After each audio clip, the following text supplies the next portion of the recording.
Hi everyone! I wanted to talk about something that is super exciting, and that is all the different types of modelling.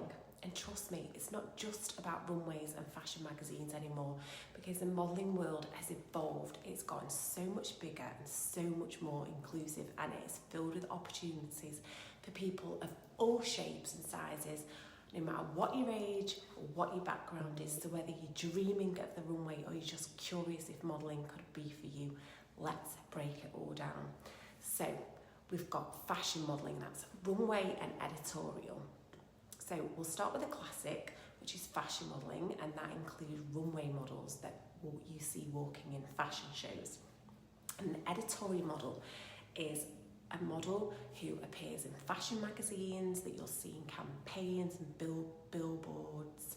This category is usually known for like tall and lean body types, but the great news is the fashion world has now opened up so much more in the way of diversity in size, race and gender. And then we've got commercial modelling. So this is one of the most open and diverse categories out there. Commercial models, they appear in ads for everyday products, so think toothpaste, cars, tech, food, home goods, travel, hotels. This category includes people of all ages, all ethnicities and body types, even models with disabilities, visible differences and those who are differently abled. The real world faces, they are not fantasy perfection anymore, and if you're relatable, authentic and camera friendly, you could make a great commercial model. And then you've got plus size modelling, which over the recent years has become something very new. So plus size modelling, it's become a very powerful movement. These models, they work in fashion, commercials, very body positive. They are just redefining the standards every day.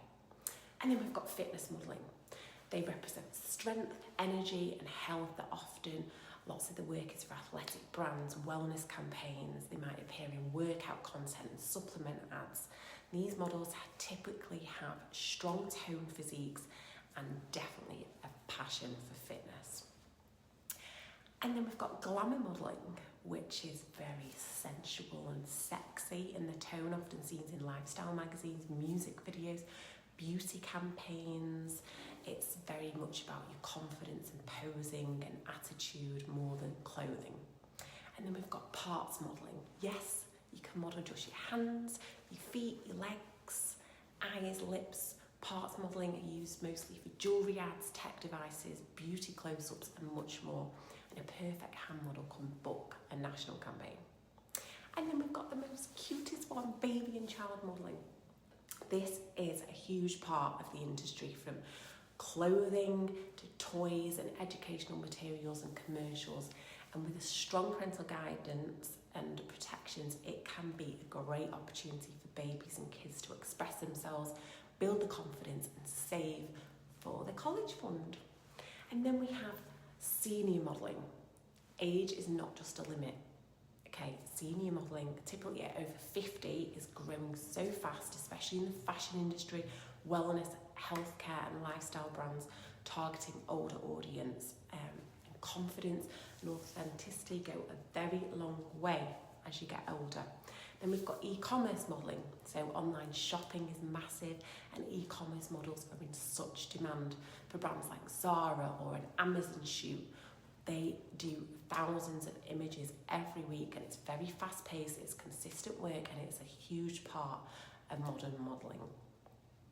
And then we've got promotional trade show modelling. So promotional models represent brands at live events, conventions, trade shows. They're very outgoing, energetic and comfortable while interacting with the public, while showcasing products or services at those events. And then we have fit modelling or fitting modelling. This one is very behind the scenes, but it's crucial because fit models are used by designers and brands to test how the clothing fits on real bodies before it goes into production. So they need precise measurements here. Definitely overlooks. Really doesn't matter what you look like as long as you fit the clothes. And then we have beauty and hair modelling. So someone with good skin for hair and makeup brands, for skincare, nail, cosmetic campaigns, hair models, they want to showcase cuts and colours and styles for the salons and brands and hair campaigns. And then we have maternity modelling. Pregnancy is so beautiful, and maternity models represent this stage of life of fashion and wellness and healthcare brands. So expecting mums out there have been very much in high demand for campaigns that celebrate real experiences. They really want real models that are pregnant. And then we've got the LGBTQ and gender diverse modelling. This industry has become so much more inclusive for queer, trans, non-binary models. Brands want to connect with diverse audience, and many are now booking models who reflect that full spectrum of gender and identity. I know that was a lot, but it just shows you how wide open the modelling world really is. There is so much room for everyone. Every look, every age, every body, every story. If you've ever thought modelling isn't for someone like me, well, think again, because it can be. And thanks for tuning in. If you found this helpful, don't forget to like, subscribe, and drop a comment below with which type of modelling you might want to explore. Thanks for watching. See you soon.